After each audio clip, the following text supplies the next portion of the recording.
नमस्कार, नवभारत टाइम्स में आपका स्वागत है। आपके साथ मैं हूं विनीत त्रिपाठी। झारखंड के हजारीबाग में सुरक्षा बलों के साथ हुई एक मुठभेड़ में 1 करोड़ रुपए का इनामी माओवादी सहदेव सोरेन और उसके 2 साथी का एनकाउंटर हुआ है। यह मुठभेड़ सोमवार की सुबह हजारीबाग के पंतीतरी जंगल में हुई, जो कि बोकारो और गिरिडीह जिलों की बॉर्डर पर स्थित है। पुलिस ने सीक्रेट इनपुट मिलने के बाद इसकी पूरी रणनीति बनाई।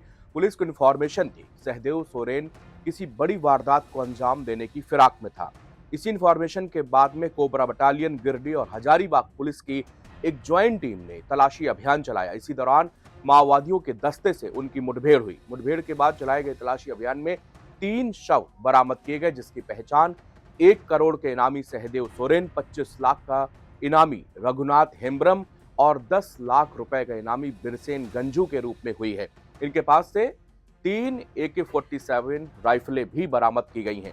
नक्सलियों के खिलाफ सुरक्षा बलों का लगातार ऑपरेशन चल रहा है। झारखंड, छत्तीसगढ़, ओडिशा जैसे राज्यों में दशकों तक नक्सलियों ने खूनी होली खेली है। नक्सल प्रभावित इलाके हमेशा से विकास से महरूम रहे। सुरक्षा बलों को मारा गया। इसके बाद नक्सलवाद को जड़ से खत्म करने के लिए गृह मंत्री अमित शाह ने सुरक्षा बलों को खुली छूट दी है। इसके बाद अब 1 साल के भीतर बहुत सारे नक्सल कमांडर और नक्सली मारे गए हैं। न्यूज एजेंसी एनआई की रिपोर्ट के मुताबिक झारखंड पुलिस का कहना है कि खुफिया जानकारी के आधार पर आज सुबह ग्राम करंडी, थाना टाटी झरिया, जिला हजारीबाग में कोबरा बटालियन, गिरडी और हजारीबाग पुलिस की ज्वाइंट टीम ने इस मुठभेड़ की, जिसमें सीपीआई माओवादी के केंद्रीय समिति सदस्य सहदेव सोरेन, जिसके ऊपर 1 करोड़ रुपए का इनाम था, और उसके साथ साथ 2 नक्सली मारे गए हैं, जिसकी पहचान सहदेव सोरेन केंद्रीय कमेटी का सदस्य था और इसके ऊपर 1 करोड़ रुपए का इनाम रखा गया था। उसे लोग परवेश के नाम से भी जानते थे। हाल के महीनों में मारे गए शीर्ष माओवादियों से उसका नाम जुड़ गया था। रघुनाथ हेम्ब्रम विशेष क्षेत्र समिति का सदस्य था। उसके ऊपर 25 लाख रुपए का इनाम था। इसका दूसरा नाम चंचल था। वहीं वीरसेन गंजू उर्फ राम खिलावन जोनल कमेटी का सदस्य था और उसके ऊपर 10 लाख रुपए का इनाम घोषित किया गया था। नक्सलियों के खिलाफ अभियान में 2 दिन के भीतर झारखंड पुलिस की ये दूसरी बड़ी सफलता। इसके पहले रविवार को पलामू के मनातू जंगल में सुरक्षा बलों और प्रतिबंधित संगठन TSPC यानी कि तृतीय सम्मेलन प्रस्तुति कमेटी के बीच मुठभेड़ में 5 लाख का इनामी नक्सली मुखदेव यादव मारा गया था। इससे पहले 7 सितंबर को पश्चिमी सिंहभूम जिले के गोइलकेरा थाना क्षेत्र के बुरसुआ पहाड़ी में 10 लाख रुपए का इनामी नक्सली अमित हसंदा उर्फ अपटन को ढेर किया गया था। बोकारो जिले का रहने वाला अमित 96 नक्सली वारदातों में मोस्ट वांटेड था। झारखंड पुलिस के आंकड़ों के मुताबिक राज्य में औसतन हर महीने 3 नक्सली मुठभेड़ में मारे जा रहे हैं। फिलहाल राज्य में 100 से 150 माओवादी सक्रिय हैं। 58 नक्सली इनामी सूची में हैं, जिन पर कुल 5 करोड़ 46 लाख रुपए का इनाम घोषित किया गया है। पुलिस की मोस्ट वांटेड सूची में भाकपा माओवादी के 13 बड़े नक्सली हैं, जिसमें मिसिर बेसरा, पतिराम मांझी और असीम मंडल का 1-1 करोड़ रुपए का इन तीनों के ऊपर इनाम रखा गया है। इनके अलावा अनमोल, मोचू, अजय महतो, अगेन अगारिया, अश्विन, पिंटू लोहरा, चंदन लोहरा, जयकांत और रापा मुंडा भी इस लिस्ट में शामिल हैं। एक दिन पहले झारखंड के पलामू जिले के मनातू जंगल में प्रतिबंधित उग्रवादी संगठन यानी कि TSPS और सुरक्षा बलों के बीच भीषण मुठभेड़ हुई थी। इस मुठभेड़ में 5 लाख का इनामी TSPC कमांडर मुखदेव यादव मार गिराया गया था। जिस प्रतिबंधित नक्सली संगठन TSPC के साथ सुरक्षा बलों की मुठभेड़ हुई थी, उसी उग्रवादी संगठन के साथ 3 सितंबर को भी रात में मुठभेड़ हुई और पलामू के पुलिस के 2 जवान इसमें शहीद हो गए थे। दरअसल 10 लाख का इनामी कमांडर शशिकांत गंजू को टारगेट कर एक बड़ा सर्च अभियान शुरू किया गया था। सर्च अभियान में कोबरा, जगुआर समेत अन्य बलों को भी वहां पर तैनात किया गया था।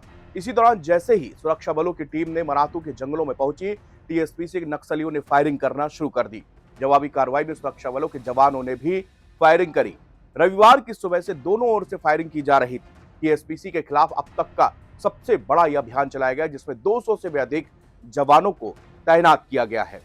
बीते हफ्ते गुरुवार यानी कि 11 सितंबर को गरियाबंद जिले में सुरक्षा बलों के जवानों ने मुठभेड़ में 10 नक्सलियों को मार गिराया था। मारे गए नक्सलियों में प्रतिबंधित भाकपा माओवादी के एक वरिष्ठ नेता और केंद्रीय समिति सदस्य CCM का मोडेन बालकृष्ण उर्फ भास्कर भी शामिल था। इसमें 25 लाख रुपए का इनाम प्रमोद उर्फ पांडु भी मारा गया था। 14 जनवरी को नक्सलियों के टॉप कमांडर चलपति के एनकाउंटर के बाद से ही मोडेम बालकृष्ण को नई जिम्मेदारी दी गई थी। इसका काम संगठन का विस्तार करना था। इसके बाद धमतरी और गरियाबंद और नुआपड़ा डिवीजन कमेटी को विस्तार देने की इसको जिम्मेदारी सौंपी गई थी।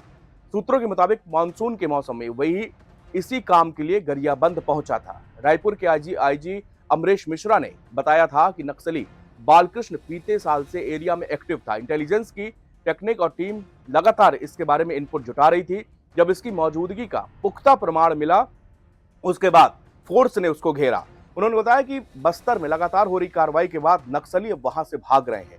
माओवादी अब गरियाबंद धमतरी से लगे ओडिशा बॉर्डर को वहां पर अपना संगठन मजबूत करने में जुटे हुए हैं। उन्होंने बताया कि गरियाबंद का मैनपुर इलाका नक्सलियों का सबसे सुरक्षित ठिकाना रहा है, लेकिन सुरक्षा बलों के और जवानों की वहां पर लगातार मौजूदगी एनकाउंटर से अब वहां से भी नक्सली छोड़ के भाग रहे हैं।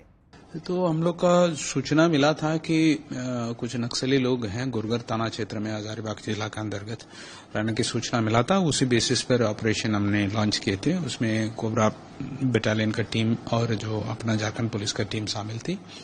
आज मॉर्निंग सुबह लगभग 4:30-5 बजे के बीच में जो उसी सूचना के आधार पर हम लोग जो फोर्स गया था तो एक चेंज ऑफ फायर हुआ।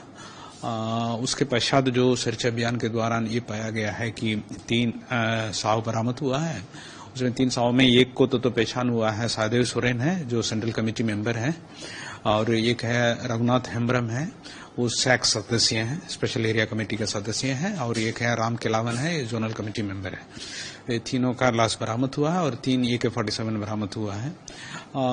जो सीसी मेंबर है ये 1 करोड़ का इनामी है। जो रघुनाथ हेम्ब्रम है 25 लाख इनामी है। वो जो राम केलावन है 10 लाख इनामी है।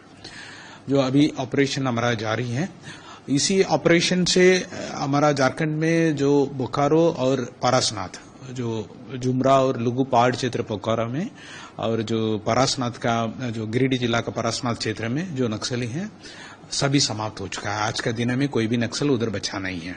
हम लोग ये मान सकते हैं कि वो क्षेत्र फ्री फ्रॉम नक्सली है, क्योंकि लगातार जनवरी में इनकाउंटर हुआ था, उसके बाद अप्रैल में इनकाउंटर हुआ था, उसके बाद जुलाई में इनकाउंटर हुआ था इसी दस्ता के साथ, फिर अभी इनकाउंटर हुआ है। कुल मिला के आप कहेंगे तो 15 नक्सली, इसी टीम का 15 नक्सली को हम लोग मार गिराए हैं और कुछ लोग अरेस्ट किए हैं, कुछ लोग सरेंडर किया है।